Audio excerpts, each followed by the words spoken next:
universe thing happening right here. It's kind of confusing. She came through the portal. Hi, come on in. We gotta let this young lady sit in the front, please. Can we make that happen? Yeah, come on in. Sit here. Come sit in the front, my darling, please. Yeah, we got 2 seats here, right here for you.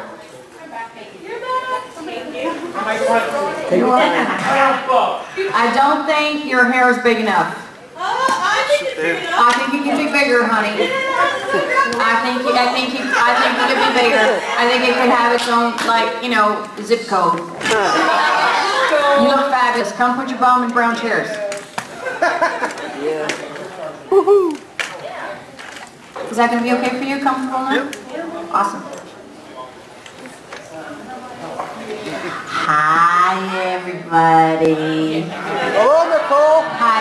I was not gonna, like, I know Justin wanted me to make an entrance, and I had this whole, like, backflip, somersault, cartwheel, double salchow thing, but I can do it in these shoes, but I didn't want to make him feel bad, so I thought I'd just sit here. You're killing me, Smalls. Yeah, I just wanted you to feel good about yourself, so. Hi, everyone. I just ate pizza. You ate. Yes. Good. Is everyone staying hydrated? Yes.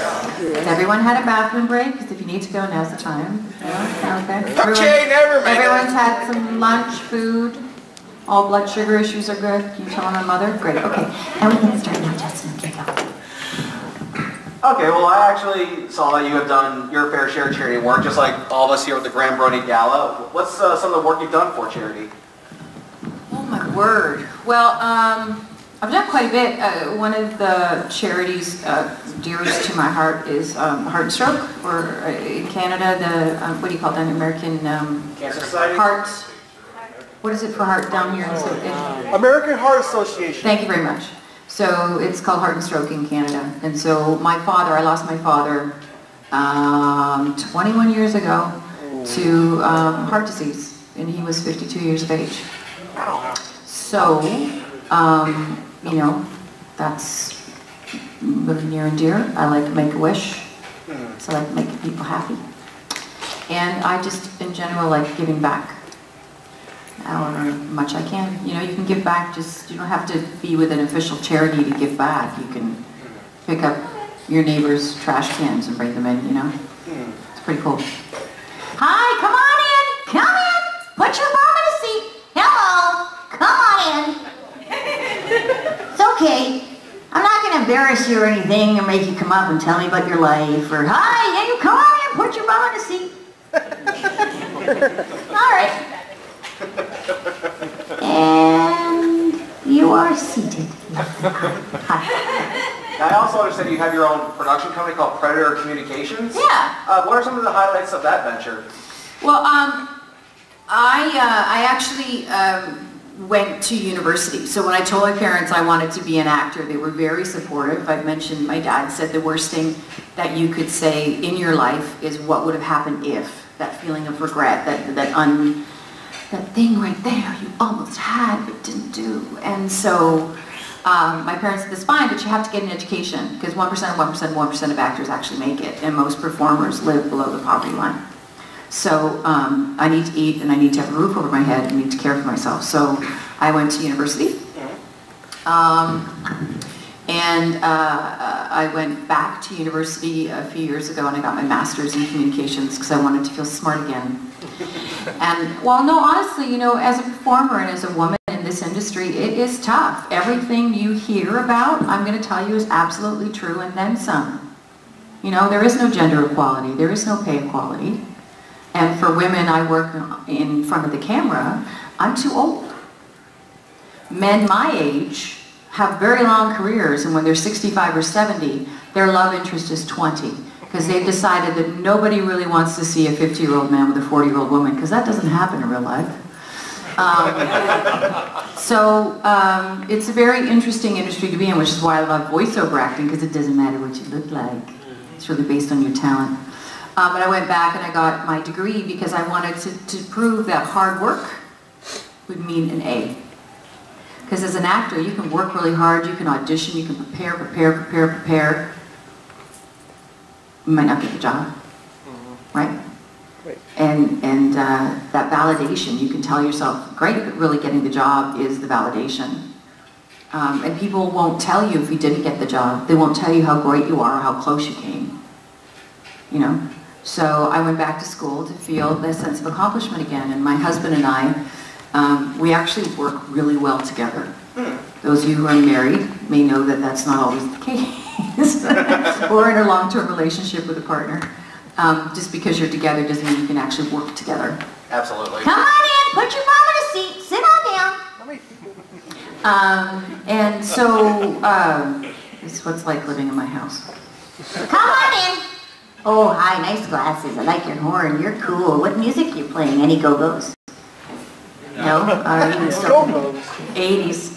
80s music. 80s. So Predcom is a company. We do corporate communications. I've worked for the City of Vancouver, the City of Ottawa. One of my favorite jobs we did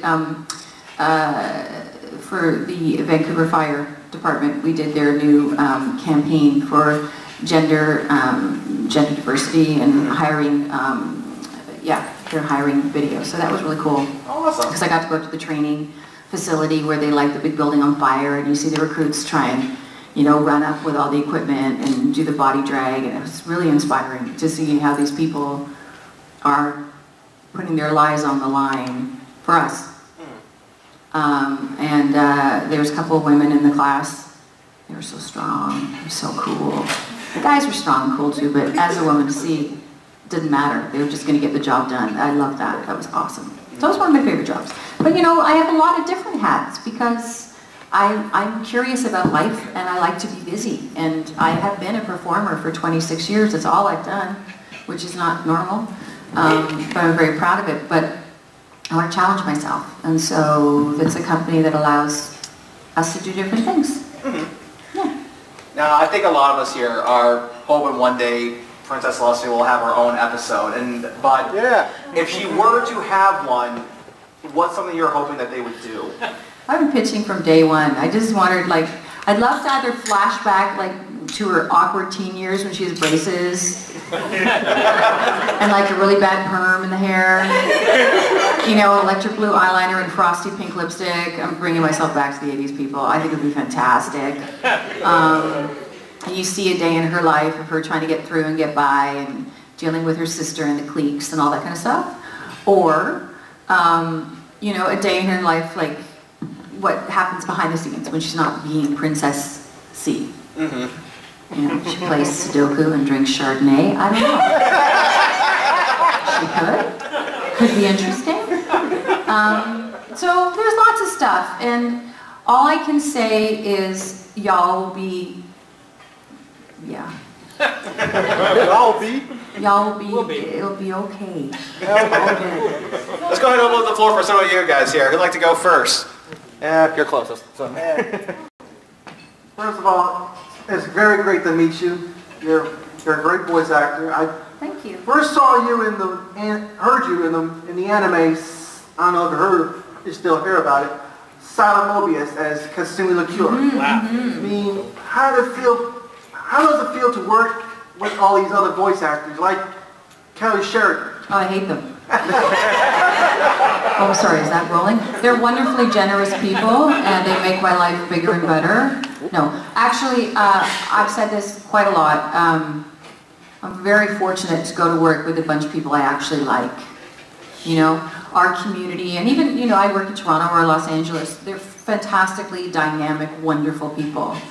And it's really a tough... Hi, come on in! Thank you. Nice. You guys look so great. Hi, how are you? Do you want to come near the front?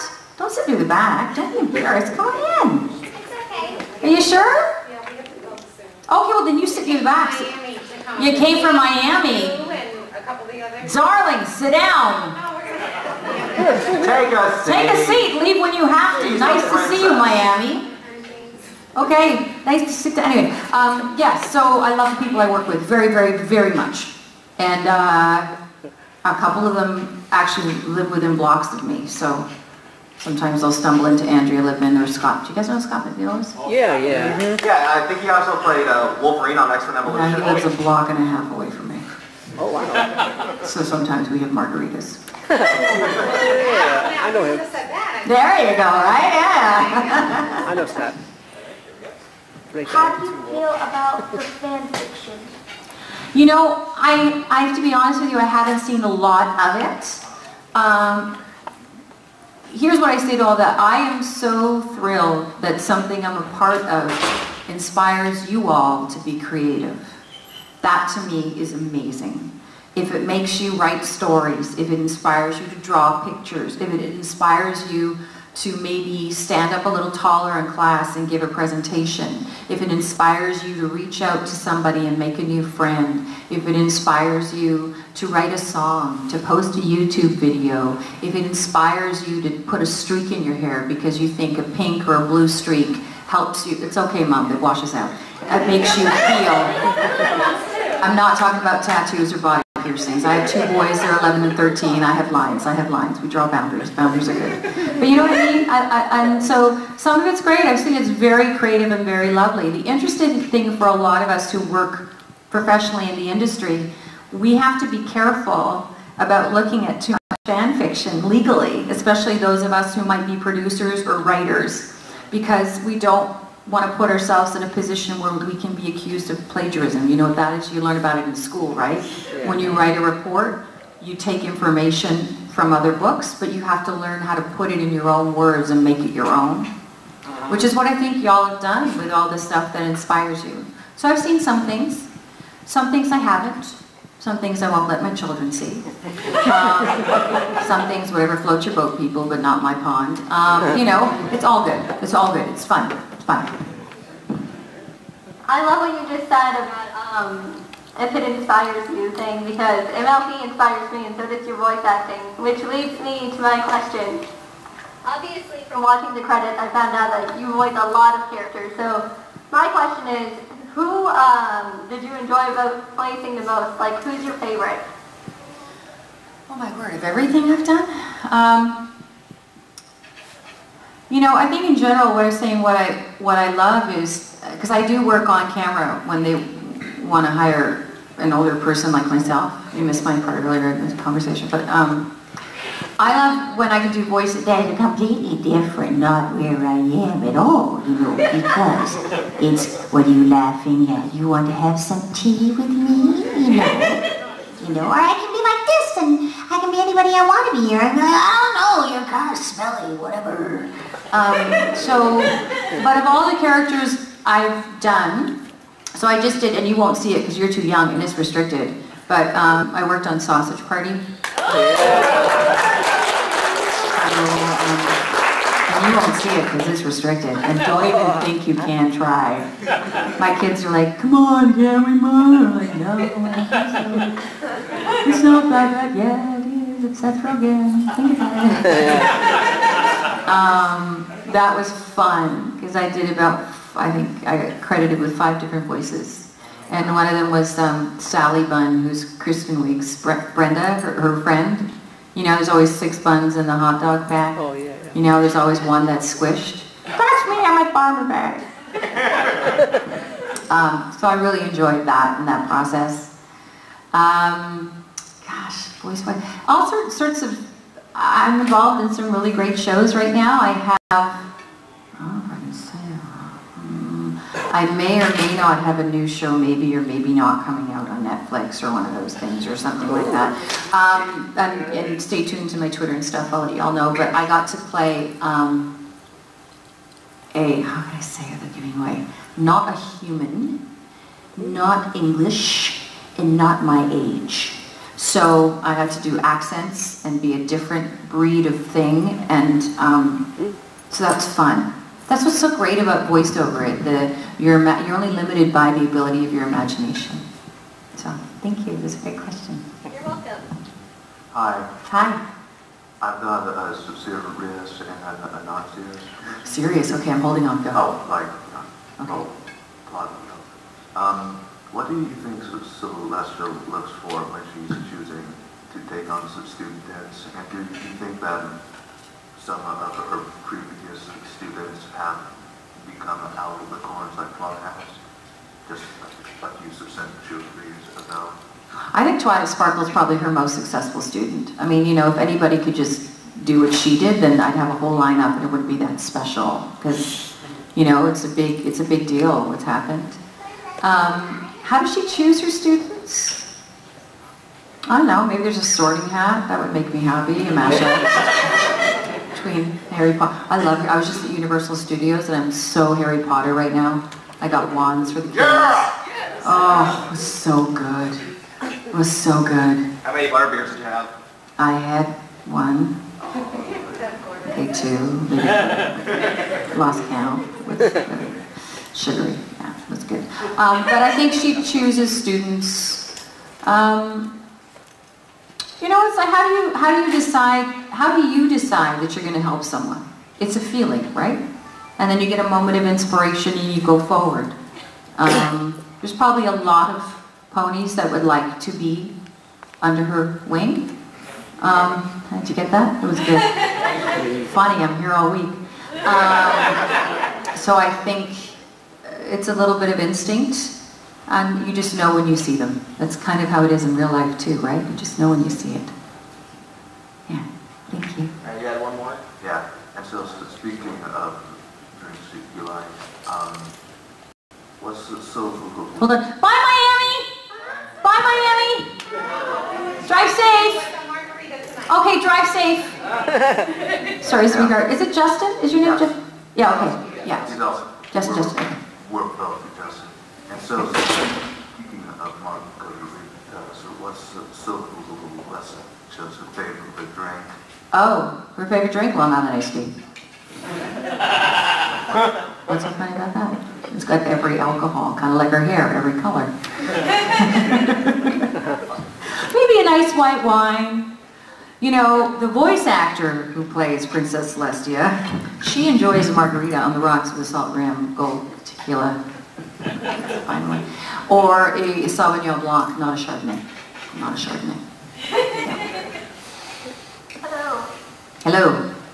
How was your day? My day was fantastic. You see what I'm wearing? Yay. So I'm going to let everyone... Ashley gave me this beautiful pendant. Can I sing to you, Ashley? Do you want to come up here?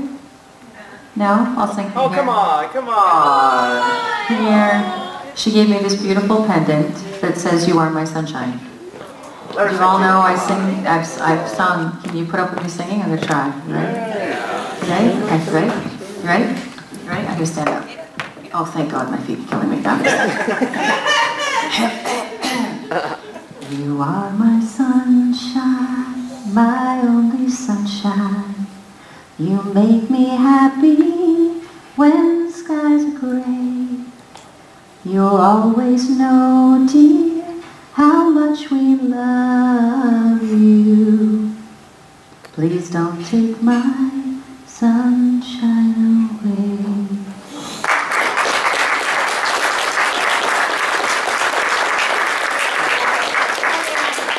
Oh, Trip. Look at that move. I couldn't do that. I'd be on my butt. Aw, thank you so much, Ashley, for your generosity. You guys are all so great. It just is really totally overwhelming. I mean that honestly. Lots of love. And now we have Diamond Tiara here. Hi, honey. Hello. I have two different questions. One, do you think that if Celestia's parents knew that song, do you think they would have done that to her? I sang it to my kids. That's where it came from. My younger son, both my boys are here, William and Grady, and I would sing it to them at night when they were little. And I would kind of just rub that perfect, mommy and daddies in the audience might know, that perfect little bit where the little nose kind of goes up to the forehead. And if you rub it enough, they go to sleep. At least that's what somebody told me. Like, go to sleep, go to sleep. Yes, and I think yes. And I have to wonder, out of all the episodes that you have worked on, what would you have to say was the most fun for you? Okay, season 6 is on the air. Okay. These questions kill me. I always think I'm going to make a mistake. Well, the episode, the most fun for me as a performer, as Celestia, was when I sang to Twilight. Because the emotional, as an actor, you want to go on a journey, right? And so that episode allowed me a nice story and a beginning, middle, and an end. And I got to sing. So that was really great.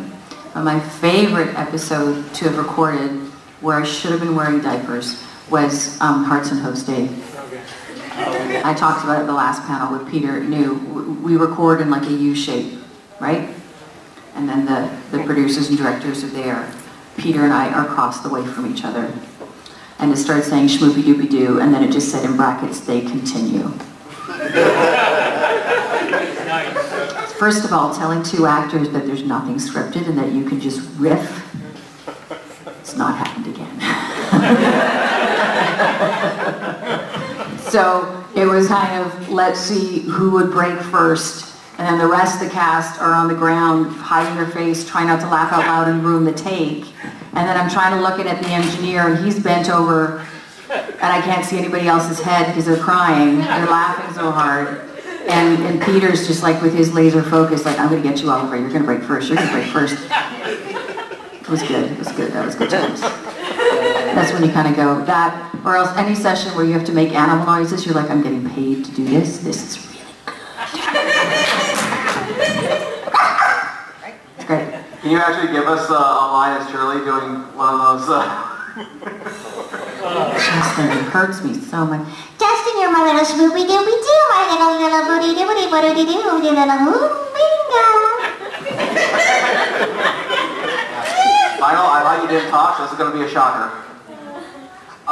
Fascinating. Playing a character like Princess Celestia, which like different from others, that she's lived like thousands of years and her life is such a mystery. Do you ever get curious about like what she was like before? Yeah, but you know, I said this yesterday, as a performer, one of the things you have to do, you get a script, whether it's a TV show where you're guest starring, or whether it's a movie, or whatever, and you have your character as part of the story. It's your job to figure out who you are. And you can glean information that the writers have written for you, but then everything else you have to make up to make sense so that you can give a performance. Right? So every performer works that way. So yeah, does that answer your question, sorry, Connie? Kind of, like, do you ever get, like, feel inclined to, like, ask the writers, like, about her history, or are you not, like, supposed to do stuff like that? Oh, I do all sorts of stuff I'm not supposed to do. I've asked, I've made some suggestions, I've listened, let me see, when Josh Haber or M.A. Larson or any of those guys are at a convention with me, I buy them dinner. I'm not dumb. You know, they're writers. Yeah, so we talk a bit. There's stuff planned out, and they have all sorts of things planned out, and every once in a while, somebody will let something slip, and you're like, okay. And then they say something like, yeah, the fans are going to lose their minds. So, yeah. Sometimes. It's good. It's fun. What's the most difficult or challenging role you've ever done? In real life, being a mother. Most difficult or challenging role I've ever done. There's been a couple of them.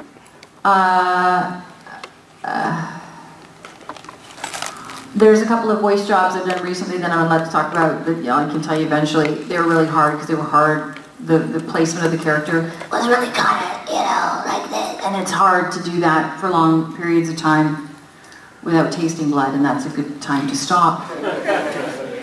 On camera, I've had a couple of parts that have been just difficult because the content's been really dark, so, or really emotional. So I just finished filming. There's a movie based on a book called Wonder. You guys seen the book called Wonder? It's an adult youth novel based on a true story about a young boy born with incredible facial deformities and other challenges, and he ends up being bullied at school and finds a friend, and through kindness teaches people the real meaning of life and sharing. It stars Julia Roberts and Owen Wilson and Jacob Tremblay, who was the kid in room, and me, Amanda. And so that was challenging because it was such an emotional script. And it's based on a real person's life. So sometimes some of the things you're doing, it's just like, oh, this is real. You know, that's challenging sometimes. Yeah, but I love the sandbox I get to play in every day, so. always changing. Right. I heard earlier that you said you liked Harry Potter. What Hogwarts house do you think you'd be in? Gryffindor. Hands down. Gryffindor. When I'm angry, my kids would say Slytherin, but Gryffindor.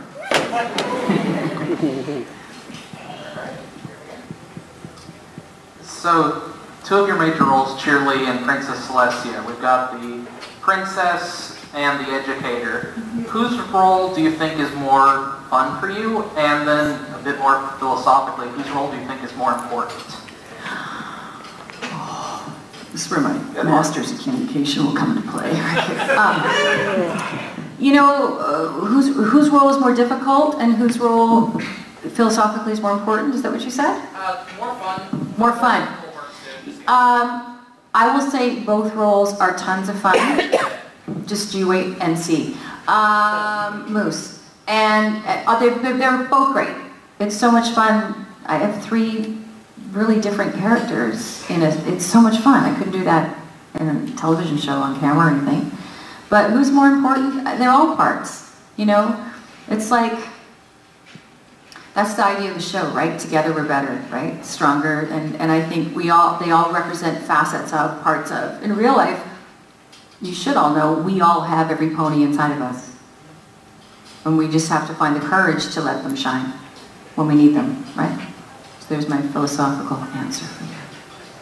But you mentioned you have 2 boys. Did they fall into the Brony fandom, or is it just because of your work they just got into watching it, or did they have any contradiction over my Brony in general? For my kids have been around, my husband's also in the music industry, so my children have been raised on film sets and backstage concerts, and so their idea of a life, this is just, okay, mom's going to work, or that's my mom. I mean, my son did say to me when he was like, Mom, that guy just curtsied when you walked by. And I went, yeah, you should do that too. To which my son said, not gonna happen. So they love it. They think it's fantastic, and they've seen some of the shows. I don't think they identify as bronies, but they think it's really cool, and they love being a part of it and the energy of it. They're Minecraft, Unturned, Walking Dead, what else is going? Destiny, 13 and 11. So that's kind of the zone they're in. They love Harry Potter still. It was amazing. My older son got chosen by Ollivander to figure out which wand would be his. And then the wind whips up and the light goes for, it's quite cool. And he got a wand, and it's so fun just seeing everybody be childlike again. And that's what this whole thing is about, right? Is allowing you to be playful, to be fun, to celebrate. And I think that's great. I think we all need to trumpet that which we love more, right? Fleur de Lis only got 1 line back in season 2. But I wonder if maybe she got more lines, her character might be a lot like Zoe Trent. What do you think about that? I don't know. I love playing Zoe Trent. She was a lot of fun on Littlest Pet Shop, and it was a great cast. And you know, I don't decide. If I could decide, I'd be in every episode. But there's things called budgets, etc., that I don't have any part of. So know that we all wish we could be in every episode, but we have no power over that. Yeah, I think there's lots of sides to Princess Celestia we haven't seen yet, but that doesn't mean we won't see them. Right? If you guys keep watching in the show, there's no end to where the show will end, right? You know, if you guys are interested in it and let everybody know, then we're happy to show up in front of the microphone and tell stories. Celestia once said the first woman Alicorn princess Equestria has never seen. What do you think she was before she became an Alicorn?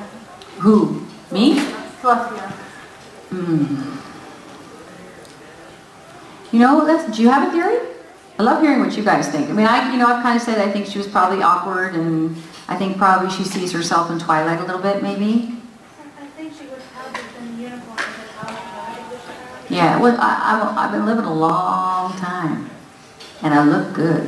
Day over 25. Oh.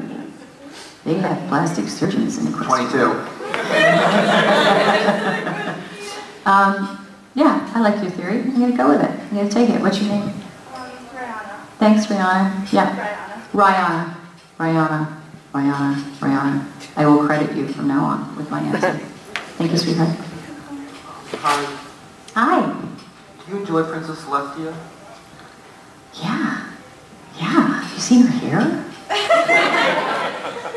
Yes. I love my job. I feel very, very blessed, and I feel very grateful. I work hard. It's not an accident that I'm here. I've been working really, really hard for a long, long time. But I'm very, very grateful. And the fact that y'all are sitting here interested in what I have to say blows my mind. It makes me feel very, very lucky. And what do you like about Celestia? What do I like about her? I love her sense of love. I love how she wants people to figure it out for themselves. And as a parent, I know that's something I try to do with my kids. You have to make mistakes sometimes. Life isn't always going to be easy. You got to pick yourself up, dust off your knees, put your chin high, know who you are, and move forward. And you know what? You'll be okay. Yeah. Why does Princess Celestia and No Second Princess seem so disinterested in the party? Why does she seem so disinterested in the... In the party for No Second Francis? Oh, when I'm sitting in the back doing nothing, just looking around because my nails are drying. I went and had my hooves done, and I couldn't touch anything because I'd smear my polish. And why do you think she looks so disinterested? Do you have a theory? What I've heard or read, Yeah. reading, is I get lost. Well, you know what? Have you ever, do your parents ever make you go somewhere? Yeah. Your mom's going, yeah. And I bet you if they took a shot of your face when you're somewhere where you've done it a million times and you compared it to that still, I bet it would be the same face. You know, being a princess, there's things she has to do, right? There's things we all have to do. Doesn't mean we like them, but we do them because it's part of who we are and it's part of our responsibility. And we can't always, there's an expectation. There's royalty in real life, right? So I'm Canadian, so we're quite tied to the British royal family. But they're superstars in their own right. Even in America, y'all know who they are, and when they visit, people go crazy. Even superstars, athletes, or big actors, there's a perception of, oh, hi family, come on in, sit down. Yeah, that's my family. There's a perception that, that they are a certain way. You know, that they're special, they're shiny, or they're bright, they're different. They're just real people, just like us. You know, they use a bathroom, they have bad days. So that just could have been a moment where she was like, I want to go watch the next episode of The Walking Dead. Really? Can we just move this along? That's the bomb. Yeah, The Walking Dead. Oh, sorry. In the episode Griffin Brush Off, we see Celestia with Hada invisible ink. Do you think this could be a hint that she is a bit of a prankster? Oh, I've answered this. Of course she is. I actually have a big sense of humor in real life, as long as no one gets hurt. That's my rule. So I think it's fun. It's fun. It's great. You know, having a sense of humor is so essential in today's world to get through it sometimes, you know? And so I think she has a big sense of humor. I love that you notice these things. I need to take you with me to all my conventions and you can just give me all the information. And a little theory that I made up a little while back, like when my friend Ren here said that Celestia said that there has never been an alicorn born in Equestria, it got me thinking, since she said in Equestria, could Luna and Celestia have been born outside of Equestria?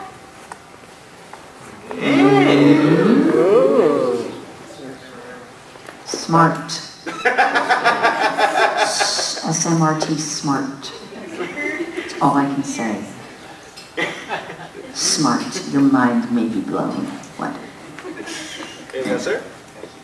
Just a quick question, a small request actually. What was it like doing the voice of Tree Hugger? And can you say playtime is over for you this morning? Playtime is what? What do you want me to say? What? It's not a word.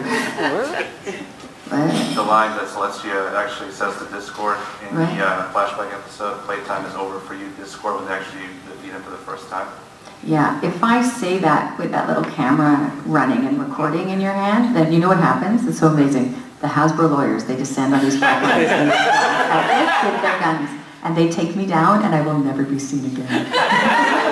But I love playing. Yeah, someone asked me one of my favorite episodes. I love playing Tree Hugger because there was one point where it was she neighs, and I was like, well, how is she going to neigh? So it's like,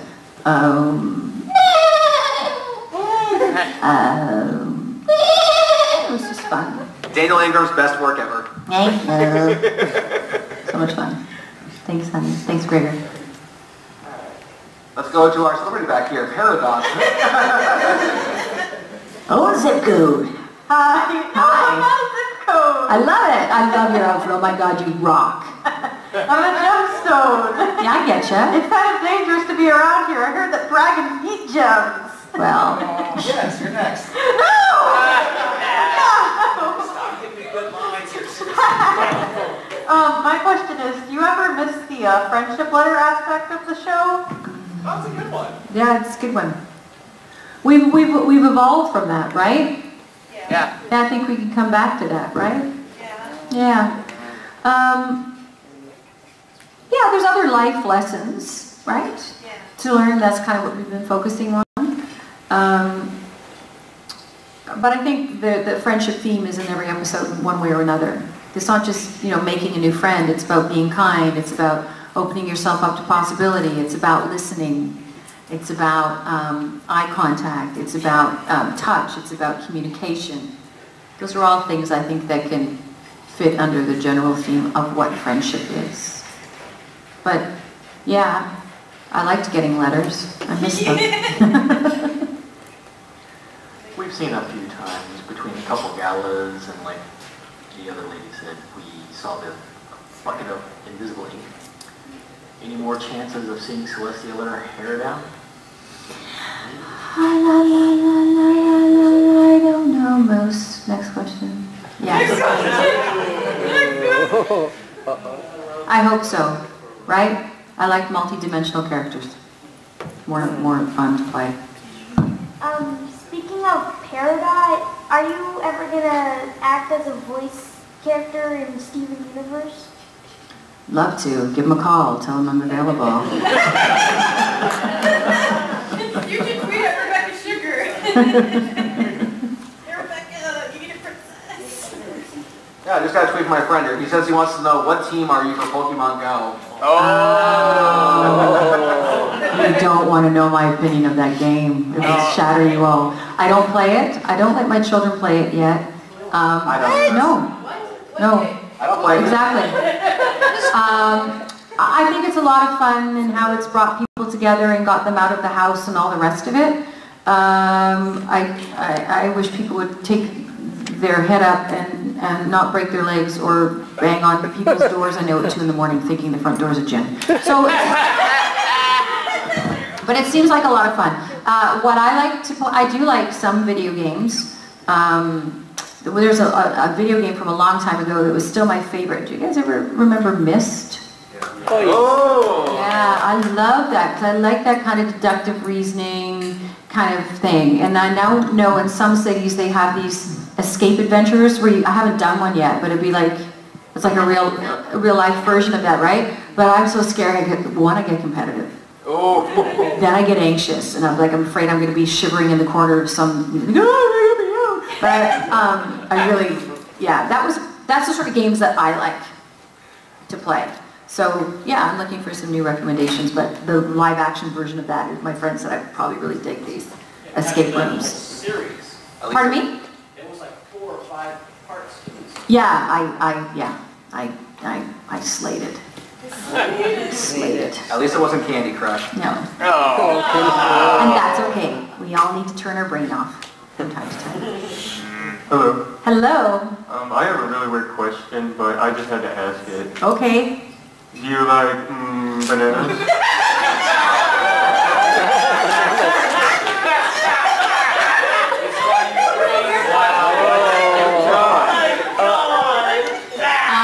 I don't mean to embarrass you, darling, but no. And there's a big history to that, and I've been very vocal about it for a long, long time, about why, and especially in mixed company with young children. No. Oh, no, not like that, not like that. But that's why I don't even, yeah. So one thing that's really been interesting for me being a part of anything is that there's a fandom is so diverse, right, in ages.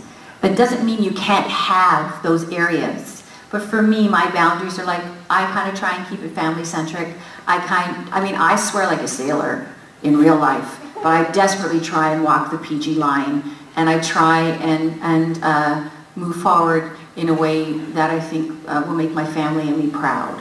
So while there's some of you out there that might latch on, I'm not going to sit in judgment of it. That's cool for y'all, but for me, I just would rather not. I'd rather not. You know what I mean? I'd just rather not. And that's the thing about the show. We can make choices and we can respect each other's choices. Yeah. Alright, here we go. In The Castle of the Two Sisters, Twilight finds the book, The Journal of the Two Sisters. That was before Nightmare Moon and all that. Do you think Celestia and Luna still keep a journal of what happened after Luna was brought back? Yeah. Yeah. Do you journal at all? Yeah. Yeah. I love journaling. When I get away from it, usually my world gets too crazy. I think it's really important to have somewhere where you can write your thoughts down. And I think especially because she's royalty and stuff, it's hard to find someone to talk to. I think she can talk to her sister. But who else can she really share her thoughts? So at least with a journal, you have somewhere to get them out of you and put them down and maybe make them make a little bit more sense and not feel so crazy. Right? Is that kind of how a journal works for you? Yeah, so I think that's how it works for her. You mentioned you have to think about her backstory, just kind of getting the character. You ever think about her hair and how she gets it to be so perfect? Yes, and I have the answer. She was Beyonce before Beyonce even knew what Beyonce was, first of all. And I always say, I think if you could just pan just to the right or left of any shot of her, you'll see two ponies sweating, holding up these big industrial-sized fans. It's in her contract, everywhere she goes. I love her hair. I try desperately. I'm trying for the wave thing. But it's just so fabulous. And in the movie, her hair looks so good. The animation in the film is going to blow your mind. Can't wait. All right, we got enough time here for one more, so here you go. I'll make it short and sweet. Any of your favorite lines Princess Celestia has ever said? Go. Sorry.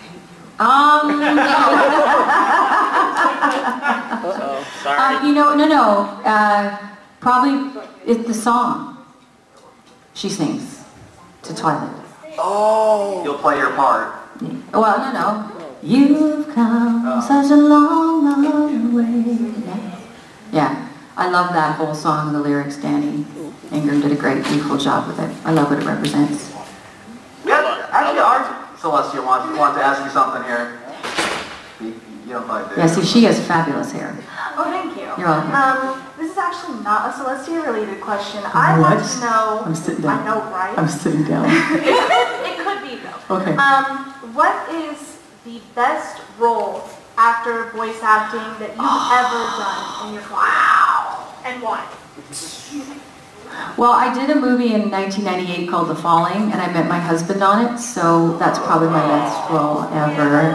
Oh, honey, I know. He wrote the music for it, and I was in it, and we met at the Toronto Film Festival, and my mother introduced us. It's a true story. And she said to me, you need to date a guy like that, Nicole, as opposed to the regular babe you're dating. So I listened to her. And we've been married, it'll be 15 years in September. Oh, wow. Congratulations. Let's thank Nicole for joining us. Thank you so much for joining us tonight. Our gal for Nicole. Thank you, everybody. And then my shameless plug is I'm going to be having a photo session at 4:30 if anybody wants to take photos with me with a professional photographer. It's just down the hall or on the other side. And I have autographs again tomorrow, and I have another chat again tomorrow too, and if you do see me around, you can give me a bro hug, those are free. Thanks so much, y'all. Take care. Thank you so much. We got Jason Peterson coming up next. Oh, God.